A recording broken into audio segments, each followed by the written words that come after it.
Cerita ini berkaitan dengan acara KKN yang bertepatan pada bulan Juli 2021. Acara KKN ini memiliki kebijakan satu orang untuk satu kampung. Pada awal bulan April 2021, pendaftaran KKN dan aku tidak mendapatkan jatah kampung di sekitar rumahku. Namun, di sisi lain, aku ingin ikutan bergabung dalam kelompok yang dibentuk oleh teman-temanku. Namun, di malam harinya sebelum aku tidur, seperti biasa aku melakukan aktivitas malam seperti wudhu terlebih dahulu sebelum tidur. Sekitar pukul 11 malam, aku mendapatkan bisikan, entah dari siapa aku juga kurang tahu. Dia berkata dalam bahasa Jawa khas Yogyakarta yang artinya seperti ini. "Kesini aja, sekalian rawat nenekmu yang sudah mau waktunya pergi." Aku sempat berdiam beberapa saat dengan perkataan itu. Tak lama aku pun tertidur. Pagi harinya, aku lupa tanggal berapa tepatnya, aku melakukan pendaftaran KKN ke kampus sebagai KKN mandiri. Emang sih, KKN ini seharusnya dilakukan secara mandiri dan daring, karena bertepatan dengan PPKM. Hari-hari berlanjut seperti layaknya mahasiswa semester akhir yang belum menemukan judul penelitian yang seharusnya sudah dikerjakan dari awal semester. Sampailah pada hari pemberangkatan ke rumah Mbah, yang biasanya aku panggil dengan sebutan Biung Tua, atau ibu, ataupun nenek tergantung siapa yang memanggil. Entah mengapa, yang biasanya jalan Solo Yogyakarta ramai dan banyaknya cegatan dari polisi, tapi aku merasa pada pemberangkatan ini serasa sepi dan tidak ada cegatan sama sekali. Padahal hari tersebut masih masa PPKM yang tidak diperbolehkannya untuk bepergian jauh. Namun, aku merasa hari tersebut serasa ada yang menyambut banyak sekali makhluk halus dan beraneka ragam. Masih di perjalanan bertepatan di belakang Candi Prambanan. Hari tersebut, aku berangkat pagi sekitar pukul 9 dan sampai ke tujuan rumah biungku pukul 1 siang. Pada saat aku masuk ke rumah biungku, rasanya kayak ada yang aku kenal. Tapi pada saat itu, aku belum tahu namanya. Dan tebak, siapa yang pertama aku lihat? Bukan biungku, namun sosok yang membisikkan aku untuk datang ke rumah biungku. Sebenarnya, aku tahu maksud dari perkataan itu. Namun aku tidak terlalu mau membahas yang belum dikehendaki. Desa tempat tinggal aku ini masih di sekitaran kaki Gunung Merapi. Aku mulai KKN sebenarnya pada bulan Juli 2021. Namun dari sisi keluargaku memiliki pikiran lain untuk memberangkatkanku pada bulan Juni pertengahan untuk mempersiapkan syarat perizinan dilakukannya KKN di desa tersebut. Seperti biasa, aku memulai melengkapi syarat-syarat dengan datang ke teman masa kecilku yang sekarang menjadi RT di desaku ini. Ngobrol-ngobrol seperti biasa, tak ada yang spesial, lanjut ke RW dan lurah. Tak lama setelah mencari syarat-syarat dan perizinan yang diperlukan, kemudian pada akhir bulan Juni, keluargaku pulang lagi ke Solo. Dan aku di situ cuma tinggal berdua dengan biungku yang sudah tua umurnya, sekitar 76-77 tahun. Rumah ini disebut orang-orang rumah yang besar. Sayangnya cuma dihuni 2 orang saja, dengan 7 kamar dalam satu rumah. Akhir bulan Juni, bertepatan pada malam hari, aku mencoba untuk tidur dengan waktu menunjukkan sudah pukul 00. Namun tak bisa segera tidur, ada sesuatu yang mengganjal dalam benakku. Sekitaran 10 menit, aku mendengar suara orang melangkah dari sebelah jendela kamarku. Posisi kamarku itu sebelahnya jalanan untuk lalu lalang warga. Tapi siapa juga yang mau berjalan di jam segitu? Aku pun berinisiatif untuk melihat di balik jendela, dan gak tahu kenapa suara semakin jelas. Seperti orang berjalan dengan sendal kayu, yang biasanya disebut di daerahku dengan sebutan sendal teklek. Kencang dan jelas banget suaranya, namun tidak ada seorang pun yang terlihat. Tak mau berpikir aneh-aneh, aku pun tertidur. Seperti layaknya orang kaki gunung, sekaligus mahasiswa KKN, aku pun ikut serta dalam kegiatan-kegiatan warga di sana. Dari pagi sampai sore hari. Setelah seharian kegiatan berlangsung, aku pun pulang ke rumah. Cuaca cerah, nggak mendung, tapi perasaanku sebelum masuk rumah, rasanya kayak ada yang manggil namaku dengan suara yang lirih, disertai gemuruh dan angin. Aku masih tak mau membahas hal ini dengan biungku.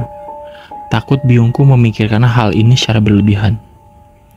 Biungku ini memiliki penjaga yang tidak sesuai dengan aku. Kadang suka bentrok secara tiba-tiba. Selepas kegiatan-kegiatan KKN yang aku jalani, tepatnya 2 minggu sebelum penarikan mahasiswa KKN, ada kejadian yang tak bisa aku logikan sama sekali. Bangun tidur sebelum subuh, ada suara orang yang mengobrol banyak sekali. Dan aku tak tahu siapa yang mengobrol. Dari suaranya aku kenal, tapi bukan suara biungku, melainkan suara almarhum kakungku. Biasa aku panggil dengan sebutan Pak Tua. Cuman sekilas terdengar suara-suara itu, tak lama suara itu meredup seiring biungku bangun dari tidurnya. 13 hari sebelum penarikan mahasiswa KKN. Terdapat kejadian dan terjadi sekitar pukul 6 pagi. Aku terbangun dari tidurku dan melihat rambut 2 ikat panjangnya sekitar 2 meter di ujung kasurku. Aku mikir dong, ini rambutnya siapa? Kalau biungku nggak mungkin. Masa biungku mau naik ke dinding yang tingginya 2 meteran buat naruh rambutnya ke kamarku? Oh iya, biungku ini jalannya bungkuk dan tidak mungkin juga kalau bisa masuk ke kamarku. Sedangkan kamarku ini terdapat kunci dalam ketika aku berada di dalam, dan kalau aku keluar biasanya aku gembok kamarku. Lanjut tak berapa lama setelah aku berpikir setelah itu, aku berjalan ke kamar mandi dan posisi rumah cuma ada aku doang. Biungku biasa jam setengah 6 pagi sudah pergi ke alas atau kebun milik sendiri. Tak lama setelah ke kamar mandi, aku pun kembali ke kamar. Sesampainya di kamar, rambut yang semestinya di atas kasurku sudah hilang tanpa sisa. Aku mencari dari sudut ke sudut kamarku, gak ketemu rambut tersebut. 12 hari sebelum penarikan, biungku bilang kepadaku, tak tinggal dulu ke rumah adikku, paling besok sudah pulang. Ada acara apa emangnya, Yung? Tahlilan 1000 harinya mertua adikku, Lek. Oh alah, yaudah hati-hati di jalan, Yung. Tak lama biungku pergi ke rumah adiknya, diantar oleh lekku atau anak terakhir biungku. Sore harinya, entah mengapa ada sesuatu yang mengganggu indraku. Yang seharusnya kebatinanku tertutup, tahu-tahu terbuka sendiri. Dan aku melihat semua yang ada di rumah biungku ini. Seharian aku gak keluar rumah. Aku ngobrol sama almarhum Pak Tua, buyutku, cangahku, dan lain-lain yang berkaitan dengan rumah yang aku tinggali ini dan bercerita. Buyutku berkata, aku Lek yang dulu datang menemui kamu dan memintamu untuk tinggal di sini. Aku pun menjawab, walah, ternyata sampean toh. Di sini, aku sebelum ngobrol dengan mereka yang tak kasat mata, aku memiliki permintaan kalau mau ngobrol ataupun menyampaikan sesuatu, tolong wujudkan seperti waktu sehat semasa hidup, biar aku tak takut ataupun berpikiran aneh-aneh. Tak lama setelah itu, aku mulai memberikan pertanyaan kepada mereka yang menemuiku. Tolong dijawab dengan jujur ya. Apakah aku yang ditunjuk berikutnya? Kalaupun itu aku, mengapa harus aku? Kan masih ada anak-anaknya biung dan cucunya juga banyak. Pertanyaan ini selalu terlintas di benakku karena aku merasa ada yang beda di belakangku. Terus-menerus seakan ada banyak sekali yang ikut bersamaku. Buyutku cuma menyampaikan sedikit, namun masih menjadi pertanyaanku terus-menerus. Kamu punya banyak bakat daripada yang lain, dan kamu yang akan mewarisi semua yang ada di rumah ini, karena cuma kamu yang bisa merubah dan tinggal di rumah ini. Tak lama setelah bercerita, mereka pun hilang. Namun, mereka akan kembali lagi untuk menjemput biungku. 7 hari sebelum penarikan, aku merasa rumah ini hari demi hari semakin ramai. Sebenarnya ada kejadian ketika biungku pulang dari rumah adiknya. Biung sempat sakit, dan sakitnya tak normal sama sekali. Sampai kadang-kadang suka mengigau teriak-teriak dalam keadaan tidur dan memanggil mereka yang sudah meninggal. Biungku sakit selama kurang lebih 10 harian. Sampai pada 3 hari sebelum biungku meninggal, aku berinisiatif untuk memanggil keluarga besar atau terah keluarga untuk datang ke rumah semua. Siapa tahu ada yang bisa mengobati ataupun meringankan sakitnya. Sampai-sampai satu desa juga ikutan menjenguk melihat perkembangan dari biungku. 2 hari sebelum meninggal, mereka yang sudah meninggal datang ke rumahku untuk menyampaikan ke adik biungku yang cowok untuk mencari tebu hitam. Aku pun yang panik mau gak mau mengiyakan ucapan dari mereka yang sudah meninggal. Karena cuma mereka yang tahu apa yang menjaga dan di mana biungku mendapat penjaganya. Adik biungku pun sebenarnya tahu penyebab sakit dan solusi buat mengobatinya. Tapi tak tega dengan keadaan keluarga yang hari demi hari larut dalam kesedihan. Lalu adiknya biungku mencari tebu yang dimaksud itu. Perlu diingat, biungku sakaratul maut selama 2 hari, gara-gara penjaganya yang belum rela ditinggalkan. Sore harinya, adik biungku menemukan tebu yang dimaksud dan mencoba mensuapi kakaknya untuk memakan tebu tersebut. Namun tak berhasil, endingnya cuma ditempelkan ke punggung biungku. Tak lama, adiknya biungku ini mengambil penjaganya biungku dan membuangnya. Kemudian, keadaan biung membaik.